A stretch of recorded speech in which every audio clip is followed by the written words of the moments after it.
This is the Dan Le Batard Show with the Stugotz podcast.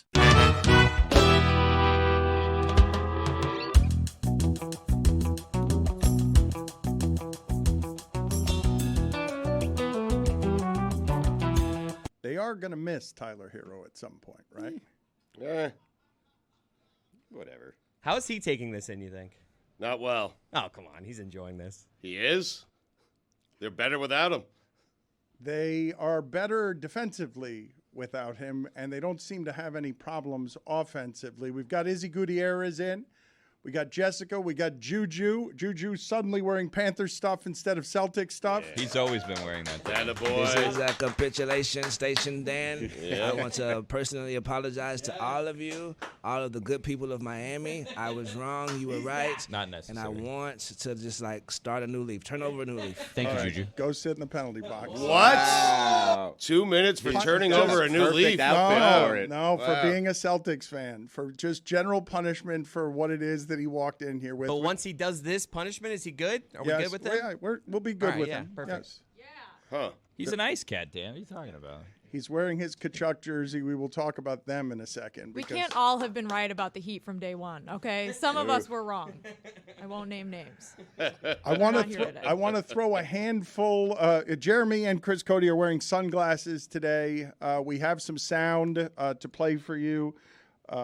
Apparently, many people from Miami have infiltrated the hub, spent their evening getting caught by their others on the hub. Jess is also wearing sunglasses today. Yeah, what's going on with that? Wanted to let you know. Thank you, Even Stugotz. Yeah. I appreciate that. Juju, too. He's in the penalty box, but he, too, has... Good recap. Yeah. And I want to throw to all of you some information from last night's game and just pick one. Pick one from among these, just that surprises you the most. An 8 seed's going to make it look easy getting to the finals. The Knicks are going to be the toughest test. You only get to choose one of these, only one of these. No Celtic last night over 14 points. Jimmy's worst playoff game, most inefficient playoff game, their fourth leading scorer, and they win by 26. Bam takes 5 shots, and they win by 26. Those were only 5 shots? 5 shots.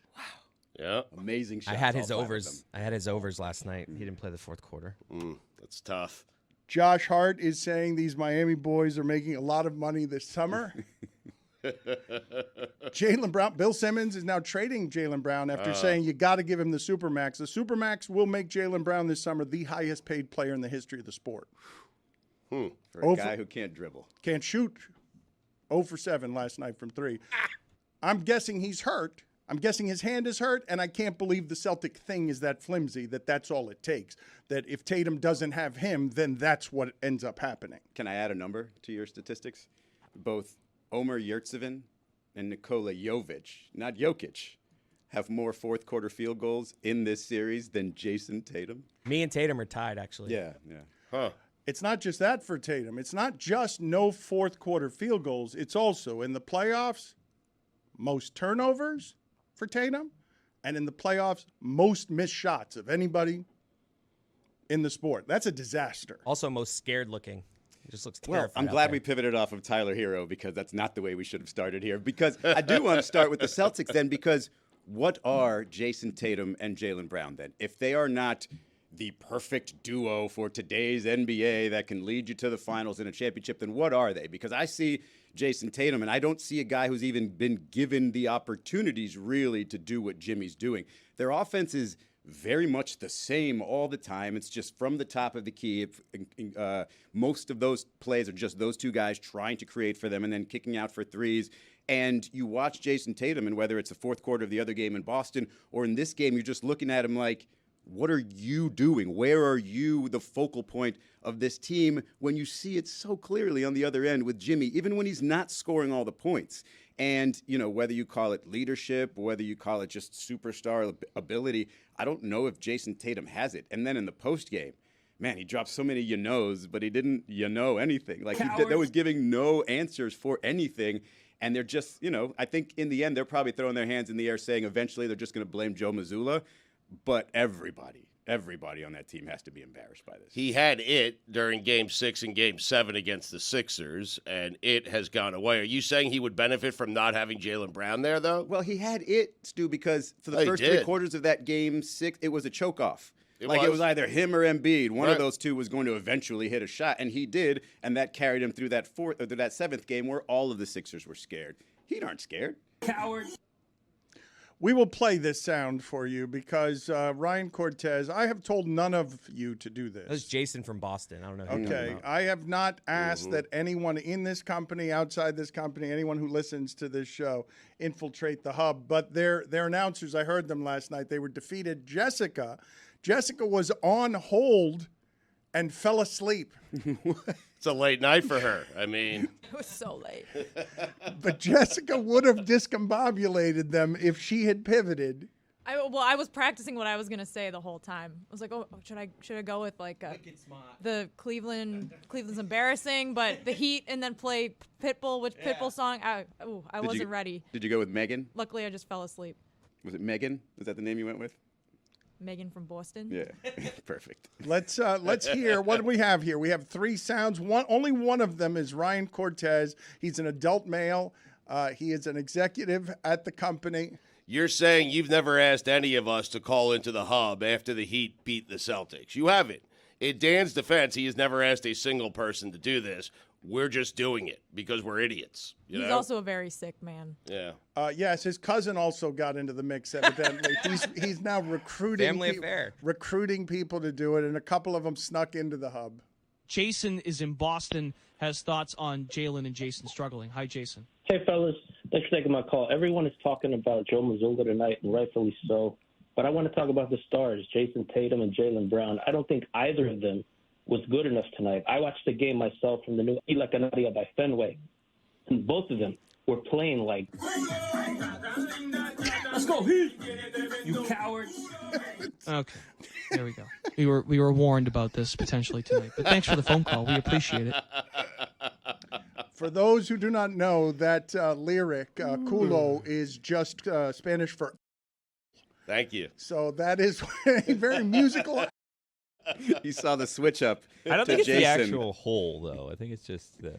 Right, it's the whole thing. The cheeks? Yeah, it's the whole of the ass. Crack not the hole and whole cheeks. The entire in the ass. Yeah, well said. Thank you. Yeah, nobody's ever said you have a tremendous... Actually, I'd take that back. Let's hear some other infiltrations to the hub. Jason is in Boston, has thoughts on that. Here we are. Justin's in Randolph. Hey, Justin. Hey, guys. Tough one tonight. I got 2 things I want to get your pick your brain on. Number 1, I thought Gabe Vincent thought he traveled on that inbound. And number 2, Fired all. All right. Jason in Hubbardston. How you doing, Jason? See, now we have one where somebody just started dropping in a bunch of show references. We'll take one more. Lucas in St. Louis on the Celtics' future. Hi, Lucas. Hi there. Hi. No, so I appreciate you taking the call. I was really just obviously I think Mazzulla, Brown, they've got to go. I think Tatum, you still keep him. I mean, he's too good. Him and Horford.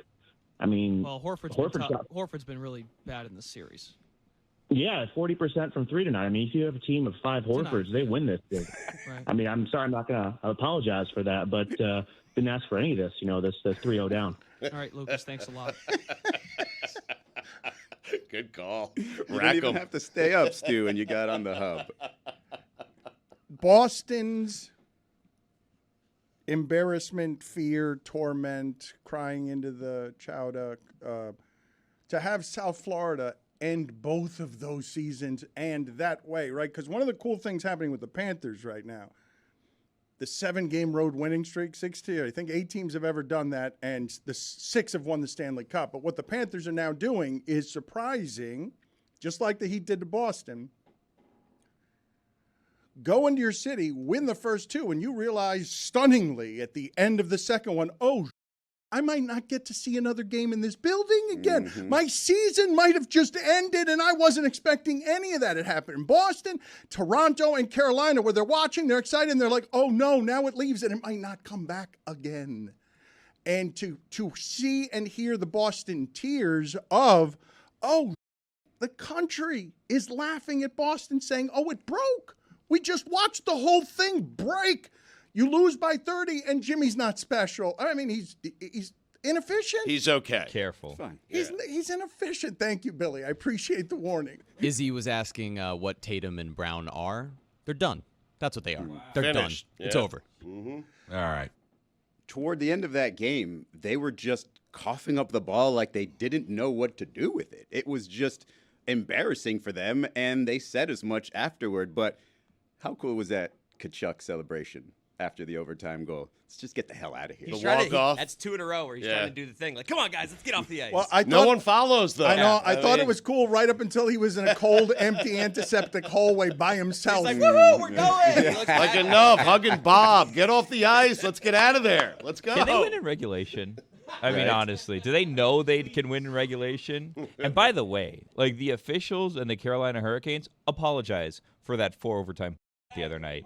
Like you have that whole review, you drag us on for like 3 more hours, 3 extra overtimes for the exact same result. Maybe What that's was why I that? wanted to get him off the ice before they reviewed that one again. I couldn't believe they played 2 hockey games, but beyond playing 2 hockey games in one night, the announcer said, I'm sorry to fans going to the 4th overtime. Overtime hockey is supposed to be the best thing. And Wayne Gretzky came on, the voice of hockey, face of hockey. The great one. And said, the quote from Wayne Gretzky, the great one, enough is enough. He's tired of hockey. Sports, no more. Imagine how, like, the broadcasters were tired, the fans were tired. Now imagine being Brandon Montour. Played an hour. I mean, how do you get to the point where it's the first game of the series? And Gretzky's like, enough is enough. And the other announcer was just saying, I'm sorry to fans who had to keep watching television. Gretzky needed a nap. All right. Heat him for.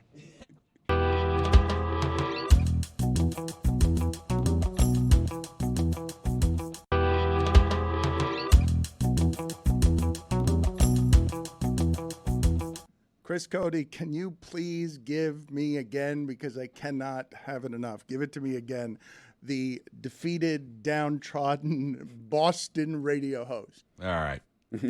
Just tired of Miami callers playing Pitbull. Okay.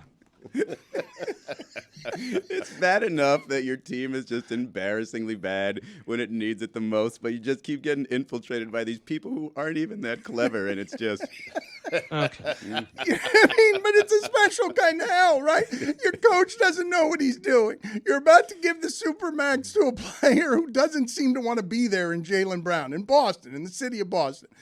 Tatum, you're expecting a leap out of him. You had it in Game 7. He's holding up 5-0, and then Bill Simmons is weeping into the microphone. Why did you hold up the 5-0? Jimmy would never hold up the 5-0. Okay. Nailed it. Good timing, Chris. And it's so it's 3-0, and you're a radio host in the middle of the night taking calls, and you were warned about this. You were warned. That's wild. Like the fact that there's some sort of meeting before these shows are going on, like, hey guys, like there may be some going on there and playing Pitbull at some point to try to trick you. Like that's kind of crazy. We were warned. We were warned about this potentially tonight. But thanks for the phone call. We appreciate it. Well, No, they took you care of don't. him, but then they took care of Cortez, but Cortez's cousin. They didn't see that one coming. It's a changeup, man. Okay. They're ahead of the game. And they definitely weren't ready for Megan from Boston. No. Mm-mm. They were not ready for her. Good thing she fell asleep. Give me what you think of this, Izzy. Magic Johnson, who isn't very clever ever with the tweets, didn't think in 44 years, he's saying, of watching basketball, that he would ever see a Celtics team quit. And this was the general analysis. Let's get Charles Barkley and Shaq talking to Gabe Vincent on TNT after the game. A career high out of nowhere. Not playoff career high, 29 points. He's making shots from all over the building in a way that's just lunacy. The Heat, the worst shooting team in the league this year. Not one of the worst.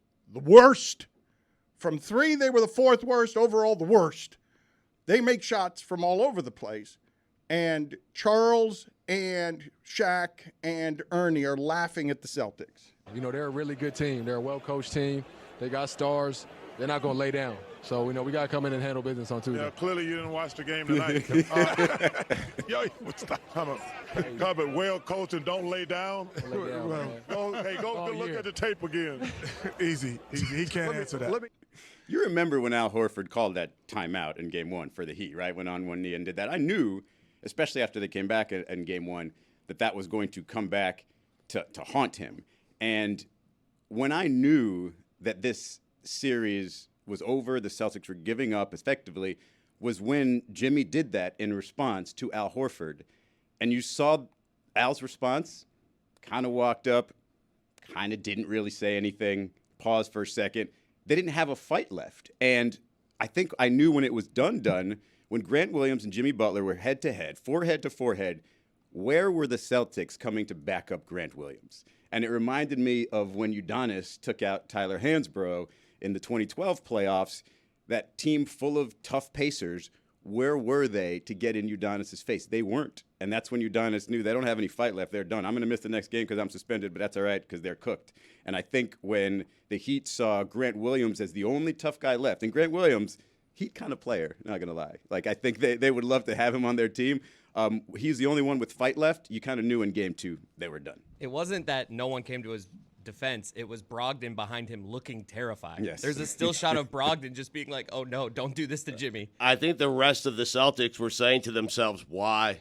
Just play basketball. Why are you talking to Jimmy Butler? Just play hoops. There's no reason. Let your play do the talking. Don't say a word. Don't poke the bear. They did, and then Jimmy did what Jimmy does. And I can't believe I'm saying that. Just play Jimmy ball. Jimmy did what Jimmy does. Just play ball. When? How did this happen? Don't poke the bear. You went like rat-a-tat-tat with sports cliches. It's real, though. Yeah. It's real. You remember when Dwayne and LeBron fake coughed on Dirk Nowitzki, and that whole team behind them was just like, and they just went nuts and won a championship. Let's talk about this David Aldridge tweet. And it's too bad that Mike Ryan isn't here today to eat some of this. I think he just overdosed on snorting the hub last night. I think he fell asleep as well, just waiting, just glowing. More like he was up all night, and now he's asleep. That's correct. That just glowing in the misery. Because there is something, I'm telling you, Stugotz, I almost want the series to keep going just so that the misery can keep going, just so that I can keep consuming these particular tears. They care so much about basketball. They invented it. They've been surpassed by this franchise this century. They don't want to admit it, and they want all the things the Heat have. Do you know how much they would love a team of undrafted players? Oh. I mean, Bingo. most teams would. Bingo. You know? They're saying that so much. You can have a nice drinking game every time they mention the undrafted players. And then, like, some Heat fans are getting offended by it. Some Heat fans are holding it up. It's like, are we allowed to talk about this? These guys are vets at this point. Enough with the undrafted players thing. How about Jaylen Brown saying, Duncan Robinson and Caleb Martin and Gabe Vincent, we should be able, those guys shouldn't be able to do this against us. How about they did it against you last year, too? You were Jimmy Butler 3 away from being eliminated last year and then got embarrassed in the finals. But this team owned them in 2020. I think what you're hearing is a tinge of Jer Bear. It's a fart bear. It's a terrible take. What you're hearing is a tinge of jealousy from Celtic players saying, why can't our organization do what theirs does? That's what you're hearing. They're soft. That's why. It's jealousy. Why can't we develop players the way the Heat develop players? I can't. Culture. I can't do Jeremy. I can't do what Jeremy is doing right now. It's over for the Celtics as a franchise. Jalen and Tatum are over. They have too many drafted players. They're soft. You're defending with an overzealousness, as if they're offending you by pointing out the fact of, man, unusual that a team would have players that the basketball skill measurement thing didn't want any of them. Like, they get to pick the players. Everyone could have had all of them. Didn't want any of them. Like, you don't get to be. Well, the Celtics cut some of them. That's the other thing. But that wasn't this year. right? Like these guys have been doing this now for will, long enough. We no? will get to whether they're veterans or undrafted veterans. Or I mean, Draymond Green agrees with you. Excellent ally for you. Mad disrespectful, he says, to keep calling them undrafted free agents or undrafted players. But that's what they are, and it's super strange. And if you think that Jimmy and Pat Riley aren't going to have their legacies enhanced by the fact that they did it with this group, you're not paying attention to the fact that this right here might feel better than any of the Heat championships if they are actually able to get to the end of this. More than LeBron and Shaq and Wade. This has the possibility of feeling better than any of them. No, you sound silly. What? Billy, listen. They remember when they almost lost to the Celtics and everybody said, hey, they would have traded Chris Bosh, it would have broken it up, right? Last year, they lost to the Celtics. They didn't break it up. In fact, they got rid of the problem, PJ Tucker, and replaced him with Caleb Martin. But the idea of them sticking together and just continuing to build that. The things that Duncan Robinson did last night, he couldn't do in 2020. So these were all guys, they weren't just undrafted and smacked their ceiling and now they continue to get better. Like Gabe Vincent doing things that nobody on that Celtics roster, I mean, even Marcus Smart, if you asked him today, hey, take those same shots that Gabe is taking, he's not hitting them. And so these guys, yes, they were undrafted, but what that should speak to is just the ability of the Heat to stay with these guys, continue to build them because you know how Bam has no ceiling? None of these guys really have a ceiling yet. Gabe Vincent, first player in NBA history to average 15 points per game on 60% from the field, 50% from three, 100% on free throws in an Eastern Conference Finals. Gabe Vincent. If this team goes on and wins, it will be probably one of the worst teams to ever win an NBA championship, right? Like that's awesome for us. No, but being completely honest with you. So when you go back and you see the championships that they won, LeBron winning his first title down here, everybody was rooting against the Heat. Everybody hated the Heat. Everybody hated LeBron. No one wanted to win. No one wanted them to win that. They failed the first season. So then the second season, it's like, is this going to be a failed experiment? You go to Game 7 in Boston where he had to have the performance that he had to even keep it going. Everyone was invested. This team, it's a great story, but like for the most part, people are like, it's fun that we're still here. We shouldn't have even come this far along. Yeah, but Billy, those were expected titles. They were supposed to win titles. They were very much in doubt. Billy, those guys got up favorites. on Billy. They got up on the stage and said they were going to win 8. They won 2 Okay, in 4 and they almost didn't even make it to the finals. But they were the second year. I know, but expectations are everything. So the expectations for this team were nothing, and here they are, 5 games away from winning an NBA title. LeBron, Wade, Bosh, they were expected to win it every year. Which is why it felt so good when they actually did. Here, it's just like house money. Like, if you win, you win. Like, it's fun, but you're just watching Heat games in between Panthers games. I think it's the most fun, to be honest. Like, as a sports fan, the two situations where I feel like you have the most fun is when you have a superstar that you didn't really know was going to be a superstar. You draft him and you kind of go through life with him or a sports career with him, and he kind of did that with Dwayne Wade. And then the unexpected run, not just, first or second round. I think the only time I can think about this is like maybe NCAA tournament where you have these unexpected teams making it to the Final Four, maybe a championship game. But you don't see that in this situation. You mean like Miami and FAU? Yeah, like Miami and FAU. But if you lose, you won't really care that much, right? It'll all be like, this is all gravy. This is all like extra. You won't care that much if you lose because you weren't supposed to be here. If you would have lost that second season that LeBron was down here, you would have been crushed. You would have been questioning, what did we even do? But what do you like better? Being on eggshells all the time and that fear of losing, or this house money feeling of I don't care what happened, this is going to be amazing? The fear felt good. Exactly I don't think anything more stunning has happened around here in 3 weeks of sports than Billy saying, "Yes, I love to feel fear." Like that. I mean, of all the weird happening around here, you embracing fear as a concept. When I say this one feels better, Billy, this is what I mean. Yes, those had horror in them, and I remember as people felt it saying, "This is fun, isn't it?" And the answer was, "No, it's terrible. This is all fun. There's no. They haven't trailed. They haven't trailed in a series. It's almost too fun. Can I say that? Too easy. It's like, geez, this is supposed to be difficult. The other night when the Panthers are in overtime, I'm like, guys, we lose this game. We have to. You can't just keep winning all these games, but they do. Jimmy Butler scored on Grant Williams and pointed at him for an extended period of time and did not get a technical because the referees were just like, oh, no. That's after Gabe Vincent stood at the three-point line for like 15 seconds after hitting a three to force a timeout. It's all about Heat culture. This one's the representative. That's why. I hate you. I hate you. Go sit in the penalty box. What? All right.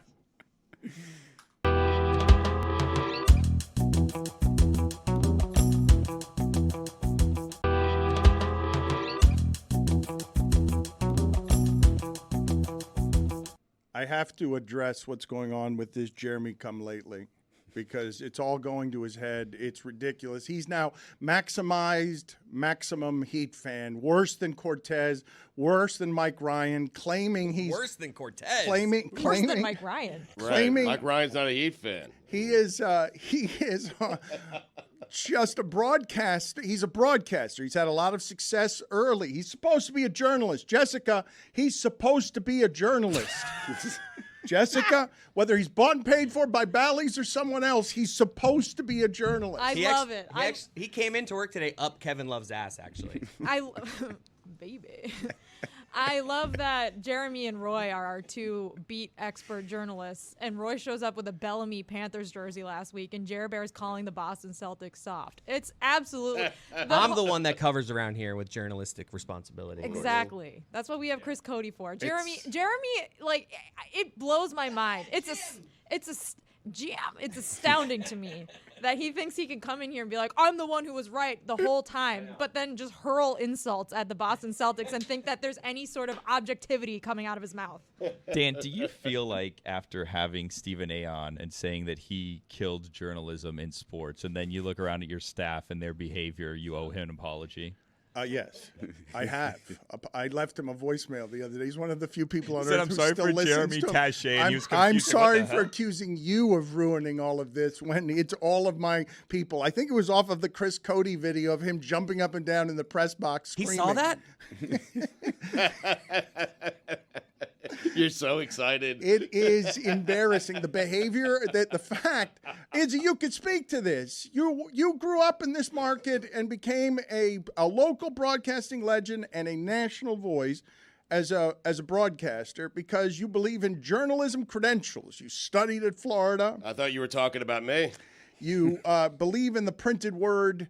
And Greg Cody has birthed a son who jumps up and down with his belly jiggling under his shirt rising up on him. Very aggressive nipples under in that a shirt Heat as well. press box. Show us your belly button. We are raising a bunch of people who are not in any way journalists. You and Sedano had to do journalism. Even Sedano's out there writing. Dan, there are old school. Like you think Tim Reynolds gets upset? There are old school journalists who would lose their minds if you made a noise in the press box. I used to work with Dan Graziano. You know Dan Graziano on ESPN. Looks super nice, right? Covers football. Put that man in a baseball press box and say anything above a whisper, and he will cut your head off. There, Dave O'Brien, now in Atlanta, but same exact deal. You think Tim Reynolds took it like was difficult with you? Get out of here, Chris. You would have been banned from a media workroom about 10, 20 years ago.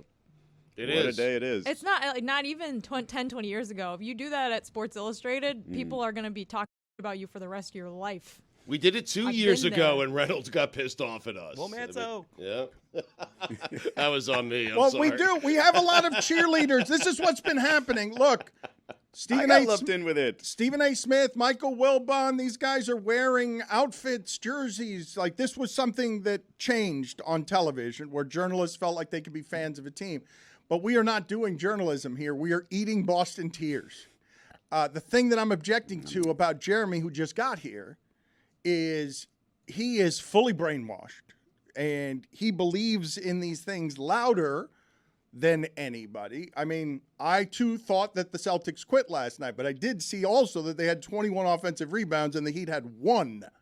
And I was like, well, that's trying. It's just missing a ton and really trying to get the ball. And I mean, okay, maybe they quit. Maybe their team missed so many shots that Tatum and Brown are at the end. Oh, this, man. Come on. Like, we're trying our hardest, and no, our coach is a bozo. He's watching the town in the locker room and at halftime, and like, no. And I need to make fourth quarter baskets, and you just see what Bam just did on a spin move to Jalen, who's trying to out there, defend with a busted hand or whatever's going on that he hurt on a potted plant. If you watch that movie 4 times a week, do you think you accidentally spill into the movie while you're talking to your team? You're accidentally quoting it while you're giving your pregame speech? Missoula's a public joke today. Oh, my. Right? Yes. 100%. Did you know that in 2011, when Joe Mazzulla was a senior at West Virginia, coming off of a Final Four run, he went to the March Madness tournament with West Virginia and was knocked out by Jimmy Butler's Marquette Golden Eagles. Okay, but you love these stories, and you keep thinking, Billy, thank you, Billy. Billy just pointed you out to the penalty box again. Because really? This is what I'm, look. It's a helpful nugget. Look, if you want analysis, I gave you guys analysis a couple of months ago that Leave was spot on, out. and then you guys told me I was wrong. Out. Too much there. Out. When he was hired, Carl said he wasn't going to talk.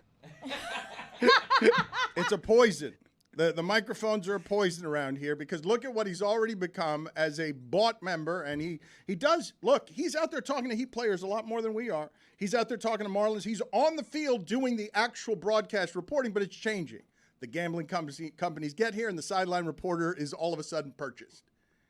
And he's there to do propaganda on behalf of the teams, and he's wearing the journalistic cloak that Izzy Gutierrez built for him. And this is how he does it. Izzy Gutierrez is a respected sideline reporter who does the job correctly. Oh, he's cheering for the Heat, too. Get out of here. What? I'm not the one who showed up into work in Kevin Love's ass. Huh. Real quick, guys. I just like to point out that I'm a penalty box wearer right now. I get it. But after the Heat win, I don't know anyone online that promotes the Heat's wins more than I do. That's right. You feel me? So pass a little graciousness thrown this way, please, Okay, guys. go sit with Jeremy. Unbelievable. 2 minutes for doing his job. Go sit with Brother. Jeremy. Graciousness. And Tyreek Hill is my cousin, and Darius Slay. You mentioned that last week. Speaking More penalty minutes than the Panthers. I mean, geez. Exactly. Get out of here. It's embarrassing. Jessica, we have to have some journalistic standards. Dan, I will not let you do this. This is our time. This is our time. We deserve this right now. Any city that's making this type of run would be doing exactly what we're doing. But none of you believed in these teams. I'm with All of Chris you wrote them Cody. off a month ago. You deserve this. You weren't here for the ride. What are you talking about? Jeremy was, though. Just because you don't think they're going to win every championship doesn't mean you're not a fan. This is the thing that's most annoying about our show right now. It is the most annoying thing, and it's hard on a show that has Parakeet Cortes and Jeremy and Mike Ryan doing this right now because usually this is the exclusive domain of the rest of us. Our show has become every sports show I hate because the Heat are proving every dumb, intangible thing to be right that fans love. Finally. It's the greatest thing. We've got the coach. No, look at the guy on the other sideline. Doesn't know what he's doing. Throws a clipboard, is scared, and after the last game, he's like, yeah, my locker room's gone. Like, I got no chance in there. Don't know what I'm doing. All my fault. Yep. And now they're going to talk about whether he should be fired or not because clearly the Celtics were good enough last year. And this year, same team roughly, except they ruined Robert Williams to get here. Same team roughly, except, oh, look, Caleb Martin has gotten a lot better. And you can now not guard him. They're plus 109 in the playoffs when Caleb Martin's on the court. PJ Tucker could never. But Dan, I think the audience does want this show because I think America now is rooting for the Miami Heat in the Eastern Conference. No one wants Boston to win anything anymore. Drinking Boston fans' tears is delicious. Yes. Watching them melt down on Boston radio and get trolled by idiots like Parakeet Cortes and Parakeet Cortez's cousin and Parakeet Cortez's cousin's cousin is the best thing that's happened in sports media in years. And no one wants to see them win. It's funnier when they fail. But We're Jessica, all Heat fans today. You have to, especially while Mike's gone. All Here's the secret undercurrent that blows under my journalistic blouse. I have been fighting with Boston and these kinds of sports fans for so long, and God Almighty, have they been bad. Okay. Just bad behavior. And they care so much about this, and they rationalize it as passion, and it gets celebrated while they do things and say things about Miami people that can be condescending at best. Yes, the Miami fan base is also obnoxious, but we've never hated Boston before this. Right. Like Join the club. The rest of America does. But we didn't. Where were you during the Patriots run? We didn't have Such a great point. Wait, I've been you've never- hating Boston since like I 1980. hated Boston since I was a fetus. Yeah, you hated. What are you talking about? You've never hated you Boston hated before Chicago. You hated some of these other teams. You didn't really hate Boston. the did you? Patriots snuck up on everybody. Where have you guys been? Boston is something that Miami didn't have a rivalry with. Pat Riley had it with the Lakers. Pat Riley, Bleep Boston is what the Winning Time documentary, Bleep Boston, like hates Boston. Can't tell you how much he delights in winning there, like sitting in the building, winning there. Likes it more than winning here because he's a miserable son of a bitch that way. Like, likes to sit in the hatred and stew in it and win in that place that goes back 40 years of history with him. The Celtics of Bird kicked his team's ass. You were talking about a journalistic blouse. What does that look like exactly? What are you wearing? One large. now? Silk? Triple extra large. Cotton? Linen? All right. The Celtics should fire Joe Mazzulla today. Wow. And like, you know what I mean? Before the series is over, I like that, Before the Juju. game Yeah. series. Blake Yeah, Griffin, I like player that coach, now. game What a four. great take. That Jason Tatum with that white suit to the gym. That's when I knew they lost. Yeah. That white suit looking like Ellen DeGeneres or LeBron James when he got drafted. Well, Get him Jess outta looks here. way better. Jess is sort of out dressing Tatum today because she wore like a cream-colored outfit, kind of mocking him, it felt like. Yeah. Do you guys think Doc has already started making some calls for a little reunion with the Celtics? Ooh. Put it on the poll, please, Juju. Would the Celtics get the necessary spark they need if they fired Mazzulla today? It's not Jason Tatum's fault. Yeah, it is. If he resigned in disgrace today, like that, Who are would you be, putting in there? it'd be the best coaching he'd done in the entire series. I'm leaving, down. guys. Brad Stevens, you're right there. You're right there, Brad Stevens. Come on down and save him. Riley did that to Van Gundy once here. That has to be the loneliest feeling yesterday, Joe Mazzulla in the fourth quarter.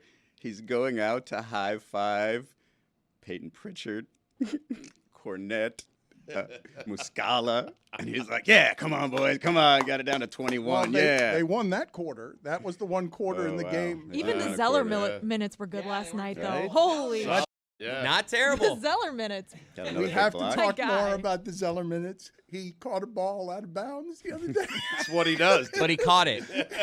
You leave him alone. Small He's the victory. Heat's In the highest NFL, drafted it's player. a catch. What did you just say? On the active roster, he's the Heat's highest drafted Oh, player. come on.